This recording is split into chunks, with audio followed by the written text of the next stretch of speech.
And welcome back to the Homemade Podcast Sports with your host, Jay Pops. Guys, today's date is February 21st, 2022. Guys, we're back. Me and my wife had went out of town to San Antonio, which is starting to become our second home now, close to Florida, for whatever reason. But me and my wife had got out, and went out just for a little bit. Enjoyed ourselves, man. And now we're back. So when I was out, of course, you had the women's basketball that came on. You had the men's basketball team that came on. And you had the start of an era for the baseball team, in which looked good, by the way. They look darn good. Now, of course, due to our opponent, they aren't going to get any credit for that. All right, so let's go ahead and be for real about that one. They will not get any credit due to their opponent, but how the way they handled their opponent, they're going to get looked at just a little bit. All right, so the Aggies had a clean slate against Fordham. I believe that's how you pronounce the name, Fordham. Yes, so Fordham, it was a 3-0 slate. They completely swept the whole series, as they should have. So that looked really, really good. The women's basketball, they lost by a score of 81-79. They lost to the Alabama Crimson Tide. Now, with that score, don't let that fool you, because of the simple fact of that they were in that game. They were losing by, I think, 10 points, if I'm not mistaken. But they clawed their way back. But, hey, man, they just happened to lose. Men's basketball, on the other hand, 67-72. They lost against Vanderbilt. This is the most confusing basketball team I've ever watched. And I haven't been watching Aggies basketball for that long. So, of course, you guys that are, just heavily into everything, you guys will come on here and you would tell me about all of the bad games that you all watch and stuff like that. Now, none of these games I could actually sit down and watch. So I can't just give you a whole description on what I seen, because I didn't see as much. Because like I said, I was out and about in San Antonio, stuff like that. However, I do have the ESPN app. And in order to watch all of this Aggie baseball for my diehard Aggie baseball fans, you guys have to get the ESPN app. I'm sorry. They will not televise all of these games, okay? So for the ones out there that just wants to know, hey, man, what channel did the baseball game come on, stuff like that, because you guys are pumped just like me. I'm ready to see this era of Jim Sloss. You guys have to get this app, man. Y'all got it in number like $7, I think, or $6, something like that. But you guys have to get it. You got to, But anywho, back to the basketball team. And even with my women's, they are very, very confusing. Not so much as the men. The men's basketball team, man, I have no clue of what's going on. Henry Coleman III played 27 minutes in this ball game and scored 0 points. I'm going to say that once again. He played 27 minutes, scored 0 points. Another one, Tyrese Radford, 28 minutes, 12 points. Andre Gordon, the guard, 22 minutes, 5 points. Marcus Williams, about 14 minutes, 0 points. Quinn Jackson, 23 minutes, 23 points. I'm going to tell you like this here. Basketball is a team sport just like any other sport. You cannot just rely on one person to show up each and every game and expect that you're going to win against opponents like even Vanderbilt. Because we totally got out of here and we lost this game. We lost. I'm scratching my head on what's going on with this basketball team.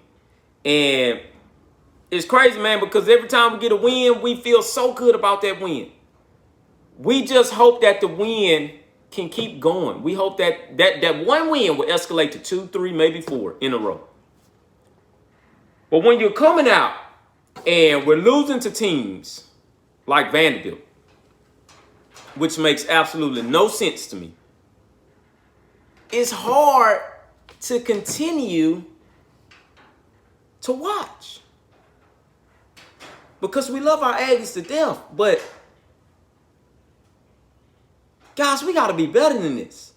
We have to, man. We have to be better than this.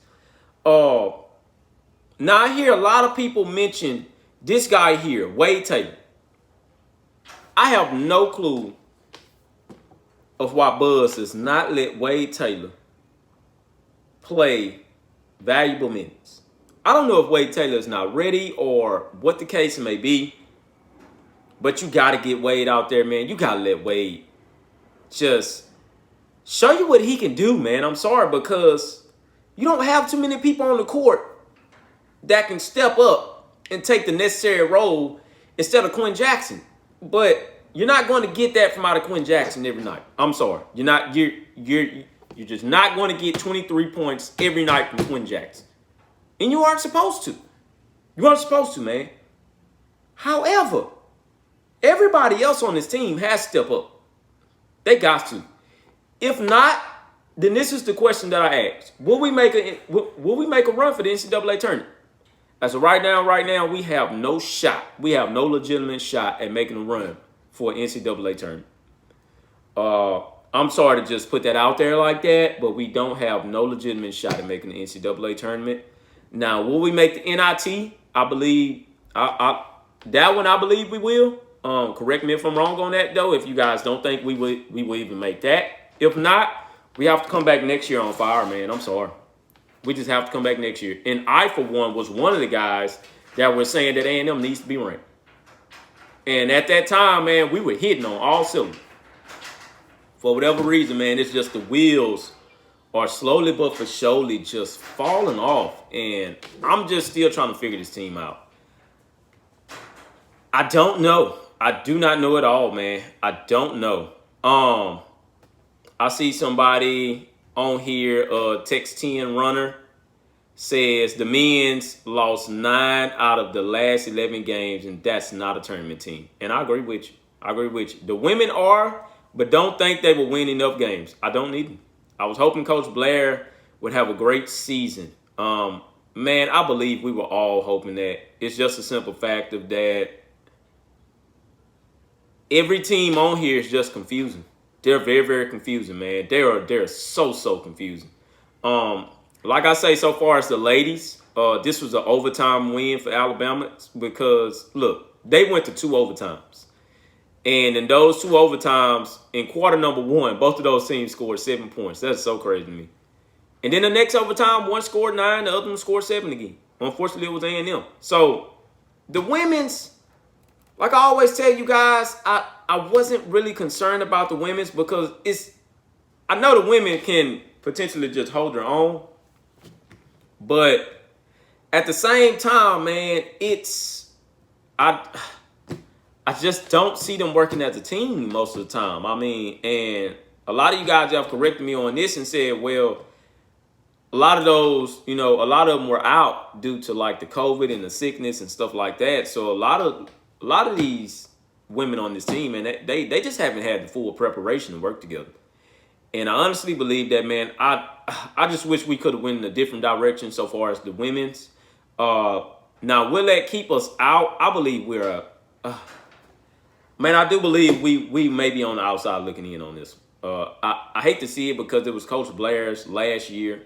And we all, as us Aggies, we wanted to see him go out on a bang. But it just don't look like it will happen this year. I respect all of those women that are on this basketball team, and I know that they are just fighting really, really hard for them, but they just can't pull it out for whatever reason. It's just our playmakers that we're used to seeing, they're just not stepping up this year. They've just been limited, very limited. So Kayla Wells, she scored about 15, just as Kayla Wells needs. And anybody who thinks Kayla Wells is not going to get drafted, you're crazy. You're so crazy to me. Kayla Wells will get drafted. Her and Jordan Nixon. Now I don't know what rounds they will go in the WNBA draft, but both of them will be drafted. Period. I know that for sure. This is Kayla Wells last year, and she has absolutely done everything that she can, and she will go ahead and go on to the WNBA draft, or she may choose to come back. We don't know that part yet. But if she does, then, hey, by all means, we're We're excited to have her back. So, like I say, man, her and Jordan Nixon, man, they're going to have to do it together. They're going to have to pull this team together and just kind of fight it on out, just like they've been doing. Like I say, so far as the baseball team, they have started off really good and got a lot of us excited. Shout out to all the fans that showed up. I believe it was about 6,000, which is the capacity there is about, I believe, a little over 6,000 or all the way close to 7,000. But we absolutely showed up and sold that thing on out, man. So continue to do that. We're all excited about this baseball team. The scores, just to recap, 13-1 on Friday, 5-3 on Saturday, and then 5-4 on Sunday. This was all A&M. A lot of those guys were really, really good. Like I told you, I can't name the names that I want to know. I haven't really had a chance to sit down and actually watch these guys. So I know you all know the names for sure, but when I get a chance to just fully sit down and watch full game, I will come back with all of the names and stuff like that. All right. So I thank all of you guys for tuning in. Please tune back in at about 1:45, and then, I'll talk a little bit of football, and then we're just going to go ahead and end it from there. But I told you guys once before, man, these podcasts will keep on rolling until the spring game and football season arrives, and then we'll really get into it. All right. So I love all of you guys. But this is just a baseball and basketball segment. I love all of you guys. Hashtag Geek 'em Aggies. Please tune back in at 1:45 p.m. on today, as I will release another one after this. Okay. Thank all of you. Hashtag Geek 'em Aggies.